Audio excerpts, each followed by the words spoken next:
Bismillahirrahmanirrahim. Assalamu alaikum, dear students. I am your teacher from the Reader School, Hafizabad. Today we are going to start our fourth lecture of unit number 6. Today our topic of discussion will be mechanism of enzyme action and specificity of enzymes. So let's start. Mechanism of enzyme action से मुराद है कि enzyme किस तरह से काम करते हैं, अपनी एक्टिविटीज़ कैसे परफॉर्म करते हैं, वो हम इस लेक्चर में आज देखेंगे।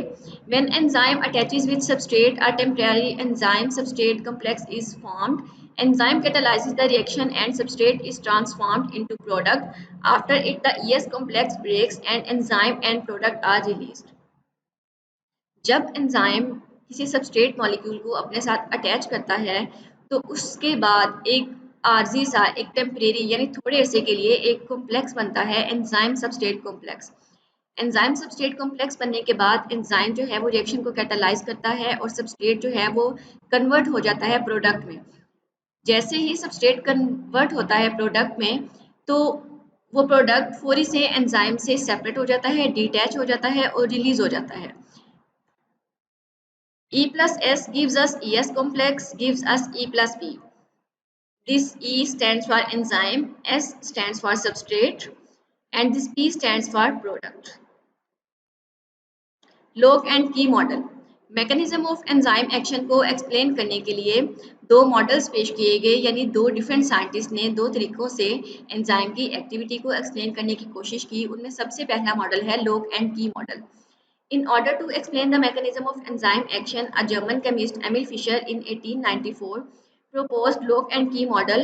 According to this model, both enzyme and substrate possess specific shapes that fit exactly into one another.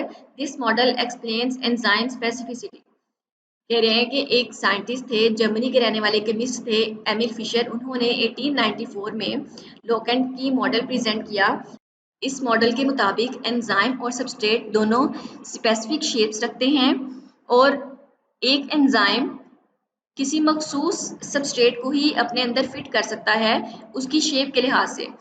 अगर एंजाइम और सबस्ट्रेट की शेप्स डिफरेंट हों तो वो एक दूसरे के अंदर फिट नहीं हो सकते, तो लिहाजा रिएक्शन भी कैटालाइज नहीं होगा। तो एमिल फिशर ने ये कहा कि स्पेसिफिक एंजाइम्स जो हैं वो स्पेसिफिक सबस्ट्रेट्स को अपने साथ अटैच करके प्रोडक्ट में कन्वर्ट करते हैं। इस डायग्राम से आप लॉक एंड की मॉडल को फर्दर समझ सकते हैं। ये है एंजाइम का ग्लोबुलर स्ट्रक्चर, ये उसकी एक्टिव साइट और ये रहा सबस्ट्रेट मॉलिक्यूल।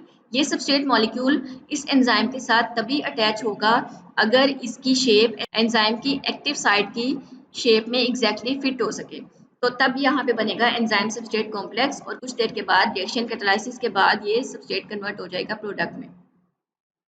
इससे आपको मजीद इस कॉन्सेप्ट को समझने में आसानी होगी। ये की को आप कंसीडर करें कि ये सबस्ट्रेट है, ये लॉक हमारे पास एज एन एंजाइम एक्ट करेगा। अब हमें पता है कि जिस तरह एक स्पेसिफिक की एक स्पेसिफिक लॉक को ओपन कर सकती है, इसी तरह से एक स्पेसिफिक सबस्ट्रेट जो है वो एक स्पेसिफिक एंजाइम में फिट हो सकता है। आप किसी भी चाबी को पकड़कर उससे कोई भी रैंडम जो लॉक है ओपन नहीं कर सकते। हर लॉक के लिए एक स्पेसिफिक की होती है। इसी तरह से एमिल फिशर ने कहा कि हर एंजाइम के लिए एक स्पेसिफिक सबस्ट्रेट है जो उसमें फिट होकर प्रोडक्ट में कन्वर्ट हो सकता है। मैकेनिज्म ऑफ एंजाइम एक्शन को समझने के लिए जो दूसरा मॉडल हमारे पास है वो है induced fit model. In 1958, an American biologist Daniel Koshland suggested a modification to lock and key model and proposed induced fit model. According to this model, active site is not a rigid structure, rather it is molded into the required shape to perform its function. Induced fit model is more acceptable than lock and key model of enzyme action. 1958 में America के रहने वाले एक biologist थे Daniel Koshland. उन्होंने lock and key model को modify करके एक नया मॉडल पेश किया जिसका नाम था इंड्यूस्ड फिट मॉडल।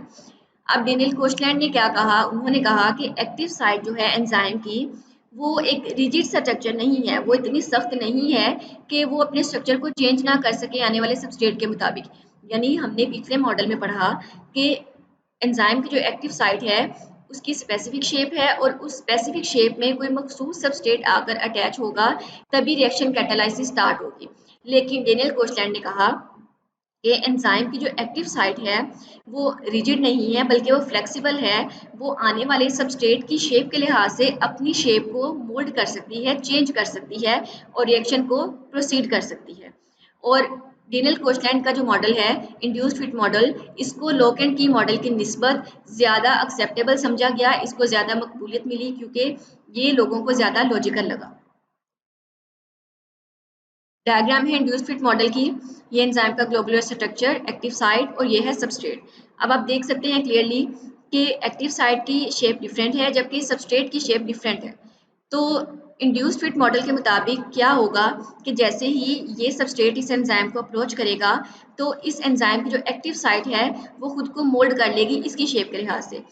यहाँ पे पहले कर्व नहीं था एक्टिव साइट में, लेकिन जब सबस्ट्रेट इसके साथ आके अटैच हुआ तो यहाँ पे कर्व ओरिजिनेट हो गया और जो सबस्ट्रेट है वो एग्जैक्टली फिट हो गया इसकी एक्टिव साइट में। तो यहाँ पर बन गया enzyme substrate complex. Next topic है हमारा स्पेसिफिसिटी ऑफ एंजाइम्स, के एंजाइम्स जो हैं वो किस हद तक मखसूस होते हैं अपने रिएक्शन के लिए।